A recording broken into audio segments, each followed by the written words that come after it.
Let's make a hot cinnamon brown sugar latte. I'm brewing 2 shots of espresso over brown sugar so it can melt using my Latte espresso machine.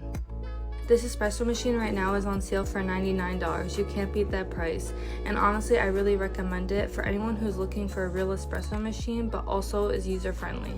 I watched a ton of tutorials of how to properly steam milk for hot lattes, and I'm still trying to get the hang of it. So if any of you have any tips for me, please let me know. I usually make iced drinks, so I realized that I probably just should have brewed the espresso straight into the mug.